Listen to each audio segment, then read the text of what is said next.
ज्यादातर चर्च में आज के दिन जगह जगह पे खजूर की डालियां लगाई जाती है, क्योंकि इस बात का प्रतीक है यीशु मसीह को स्वीकार किए जाने का, एक्सेप्ट करने का जो दिन है ना। तो उस दिन क्या हुआ था कि प्रभु यीशु मसीह यरूशलेम में प्रवेश कर रहे थे, और वहां पे लोग क्या कर रहे थे, भीड़ की भीड़ क्या कर रही थी कि यीशु के स्वागत करने के लिए उन्होंने क्या किया, खजूर की डालियां रास्ते में बिछाते जा रहे थे, है ना।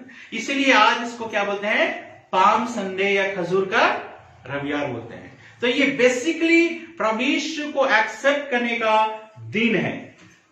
जब हम बाइबल को पढ़ते हैं, मत्ती सुसमाचार को आइए हम पढ़ते हैं उसके 21 अध्याय में। बाइबल में आपको बताना चाहता हूं कि ये जो खजूर रविवार या पाम संडे के विषय में चारों सुसमाचार में हम पाते हैं। क्या क्या चार सुसमाचार है, मत्ती, मरकुस, लूका, यूहन्ना। इन चारों सुसमाचार में इस घटना के विषय में पाते हैं, मतलब इसकी महत्वपूर्णता को बताता है कि कितना ज्यादा महत्वपूर्ण है। क्योंकि जब हम चारों सुसमाचार को पढ़ते हैं तो बहुत सारी ऐसी घटनाएं हैं जो चारों सुसमाचार में नहीं पाई जाती। मतलब सुसमाचार के लेखक चारों सुसमाचार के लेखक सभी चीजों का वर्णन नहीं करते, लेकिन यहां पर इस घटना का वर्णन जो है चारों सुसमाचार के लेखक मत्ती, मरकुस, लूका और यूहन्ना करते हैं। और यहां पर यदि हम पढ़ेंगे मत्ती उसके 21 अध्याय के 1 से लेकर 11 में हम इस घटना को पाते हैं। मरकुस सुसमाचार उसके 11 अध्याय 1 से 11 में इसके वर्णन पाते हैं। फिर लूका सुसमाचार उसका 19 अध्याय के 28 से लेकर 40 पद में पाते हैं। फिर यूहन्ना उसका 12 अध्याय के 12 से 19 तक में इस बात का वर्णन को हम पाते हैं। मतलब इतना महत्वपूर्ण घटना है और चारों जगह पूरे विस्तार से लिखा गया है। कहीं पे ऐसा नहीं है कि छोटा सा एक लाइन में लिख दिया कि यीशु मसीह यरूशलेम में प्रवेश किया। तो यीशु का यरूशलेम में प्रवेश करना वो भी क्या कहलाता है, ट्रायम्फल एंट्री, विजयी प्रवेश, एक राजा के रूप में प्रवेश।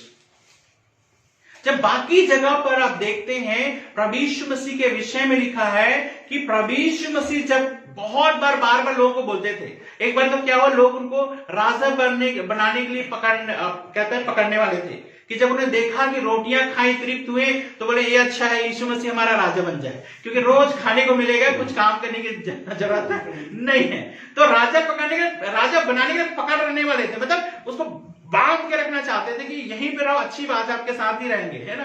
तो है ना, जैसे होता है ना बहुत सारे मीटिंग्स में, बहुत सारे सभाओं में जहां पे खाना पीना होता है, वहां पे भीड़ जो है सबसे ज्यादा होती है। वहां पे किसी को इनवाइट करने की भी जरूरत नहीं, बस लिख दो कि यहाँ पे भोजन का भी, रहने का भी उचित प्रबंध है, फ्री है। वहां पे देखना सब के सब कहां से काम छोड़ के भी जो वो करके सब आ जाते हैं, है ना। लेकिन यहाँ पर हम पाते हैं कि प्रभु यीशु मसीह लिखा है वहां से चुपके से निकल जाते थे। जब लोग राजा बनाने के लिए यीशु मसीह को पकड़ते थे तो कई बार ऐसा हुआ है, तो यीशु मसीह वहां से निकल जाते थे और बार बार बोलते थे किसी को मत बताना मैं कौन हूं, मसीह हूं। बड़ा अजीब लगता है ना, यीशु मसीह खुद बोलते थे किसी को मत बताना मैं मसीह हूं। कभी सोचा इसके विषय में क्यों बोलते थे ऐसा? मैं कभी उसके विषय में बताऊंगा, है ना। बड़ा अजीब लगता है, यीशु खुद चाहते थे उसके विषय में लोग ना जाने, ठीक है। तो लेकिन यहां पर हम देखते हैं कि यीशु मसीह जो है चाहते थे कि लोग जाने, यीशु मसीह चाहते थे कि लोग जाने, और ऐसा हुआ भी। देखिए ये फेस्टिवल का टाइम था वहां पर यरूशलेम में, और पूरे दुनिया के यहूदी लोग, मतलब उस समय ऐसा होता था जो यहूदियों के लिए जो यरूशलेम शहर है पवित्र शहर माना जाता था, और पूरे दुनिया भर के यहूदी जहां गए भी छितर बितर हुए हैं, चाहे यूरोप में है, चाहे एशियन कंट्रीज में है, चाहे किसी भी महाद्वीप में है, वे क्या करते थे इस समय आकर के यरूशलेम में आते थे। और उस समय पूरा यरूशलेम भर जाता था किन लोगों से, जो यहूदी भक्त लोगों से। और वे किस लिए आते थे? आराधना करने के लिए आते थे, क्योंकि ये फसह के पर्व का त्योहार था। ये फसह का पर्व बहुत ही महत्वपूर्ण था। तो सोचिए प्रभु यीशु पहले तो मना करते थे, लेकिन इस समय जो है कहता है एक अलग रूप में यरूशलेम में प्रवेश कर रहे हैं, है ना। और वहां पे कहता है पूरा नगर में हलचल मच गई। आगे हम पढ़ेंगे इसके विषय में। और प्रभु यीशु इस बात को चाहते थे है ना, कि सब लोग जाने कि यीशु कौन है। ठीक है, तो यहां पर जब हम पढ़ते हैं कि कितना इंपॉर्टेंट है इस बात को समझना कि यहां पर कि यीशु वहां पर उस जगह पे आए। अब देखिए, इसमें हम अलग अलग क्राउड को, एक भीड़ को देखते हैं। मैं पढ़ देना चाहूंगा मत्ती रचित सुसमाचार उसके 21 अध्याय का 1 पद से। जब वे यरूशलेम के निकट पहुंचे और जैतून पहाड़ पर बैतफगे के पास आए, तो यीशु ने 2 चेलों को यह कहकर भेजा, सामने के गांव में जाओ, वहां पहुंचते ही एक गधी बंधी हुई और उसके साथ बच्चा तुम्हें मिलेगा, उन्हें खोल कर मेरे पास ले आओ। यदि तुमसे कोई कुछ कहे तो कहना कि प्रभु को इसको प्रयोजन है, तब वह तुरंत उन्हें भेज देगा। यह इसलिए हुआ कि जो वचन भविष्यवक्ता के द्वारा कहा गया था वह पूरा हो, सिय्योन की बेटी से कहो, देख तेरा राजा तेरे पास आता है, वह नम्र है और गधे पर बैठा है, वरन लादू के बच्चे पर। और 6 पद में लिखा है, यीशु ने जाकर चेलों ने जाकर जैसा यीशु ने उनसे कहा था वैसे ही किया। अब यहां पर जब हम पढ़ते हैं तो चारों सुसमाचार में इस बात का जिक्र है। किस बात का जिक्र है? गधी लेने जाने का, है ना। गधी का कितना महत्वपूर्ण रोल है यहाँ पे, है ना। गधा को क्या बोलते हैं जब किसी को हम बोलना चाहते हैं कि मतलब ये कुछ भी नहीं है ना, कुछ काम करने से क्या बोलते हैं हम? गधा या गधी है। बिल्कुल कुछ क्या न पढ़ाई लिखाई कर सकते हैं, न कुछ जॉब कर सकते हैं, न कुछ कर सकता है, लेकिन यहां पर ये गधा या गधी बहुत महत्वपूर्ण है। ठीक है, जिसके विषय में चारों सुसमाचार जो है लिखते हैं। अब देखिए, सबसे पहले हमको इस बात को जानना जरूरी है कि ये घटना क्यों हुई। इस घटना के विषय में लिखा है कि परमेश्वर ने पहले से ही इस बात की भविष्यवाणी कर दी थी। जब जकरिया नबी की, जकरिया जो भविष्यवक्ता है, यहां पे लिखा नहीं है कि कौन सा भविष्यवक्ता के द्वारा कहा गया वचन पूरा हो, लेकिन यहां पर हम पाते हैं कि जकरिया भविष्यवक्ता ने इसके विषय में भविष्यवाणी की थी। निकालिए जकरिया उसके 9 अध्याय के 9 पद, देखिए क्या लिखा है। जकरिया, इसी बहाने कम से कम बुक के नाम रख सकते हैं कि बहुत सारे बुक तो कभी हम खोलते भी नहीं, है ना। तो जकरिया और उसका 9 अध्याय के 9 पद देखिए। जकरिया प्रभु यीशु मसीह के आने से बहुत साल पहले आए थे और उसने ये भविष्यवाणी की थी। जकरिया 9 का 9।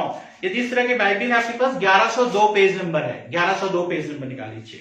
ठीक है, यहां पर लिखा है 1102 पेज नंबर में, जकरिया 9 का 9 में, हे सिय्योन बहुत ही मगन हो, हे यरूशलेम जय जयकार कर, क्योंकि तेरा राजा तेरे पास आएगा। देखो क्या भविष्यवाणी की गई है, तेरा राजा तेरे पास आएगा। सिय्योन, जॉयन जो है, खासकर जो यरूशलेम है या परमेश्वर के जो स्थान है उसको बारे में बार बार सिय्योन या जॉयन के रूप में आया। तो यहां पर क्या परमेश्वर के भविष्यवक्ता भविष्यवाणी करता है, तेरा राजा आएगा तेरे पास। ठीक है, तेरा राजा आएगा। और वो कैसे आएगा? कहता है तेरा राजा तेरे पास आएगा, वह धर्मी और उद्धार पाया हुआ है, वह दीन है। दीन का मतलब क्या है? हम्बल है। राजा लोगों को कभी हम्बल होते हुए देखा है? दीन होते हुए। दीनता का मतलब क्या होता है? अपने आप को नम्र करना, दीन करना, छोटा बनाना। लेकिन ज्यादातर राजा लोग कैसे होते हैं? है ना। राजा लोग के जीवन में देखोगे तो बहुत ही हठी व्यक्ति, बहुत पावरफुल व्यक्ति, अपनी मनमर्जी करने वाला, उसकी आज्ञा के विरुद्ध कोई भी नहीं हो सकता है ना। लेकिन यहां पर हम देखते हैं कि किस तरह से जो राजा आएगा वो कैसा होगा? राजा होगा, दीन राजा होगा। और आगे क्या लिखा है? वह गधे पर वरन गधी के बच्चे पर चढ़ा हुआ आएगा। देखो यहां पर जो कहता है, जो राजा आएगा वो किस रूप में आएगा? गधी के बच्चे पर चढ़ा हुआ आएगा। और वो कैसा होगा? दीन होगा। तो यहां पे हम्बलनेस का ही प्रतीक है। एक्चुअल में राजा की सवारी क्या होती है? घोड़ा, रथ। हमेशा कहीं भी कोई भी धर्म ग्रंथ में पढ़ोगे, या उस समय ऐसा नहीं था कि उस समय घोड़े नहीं होते थे, ऐसा नहीं है। है ना, घोड़े होते थे, लेकिन यहां पर यीशु मसीह एक दीन राजा होकर के आएगा। परमेश्वर एक ऐसे राजा भेजेगा जो दीन होगा और कहता है गधी पर सवार होकर आएगा। पहले से भविष्यवाणी कर दी थी।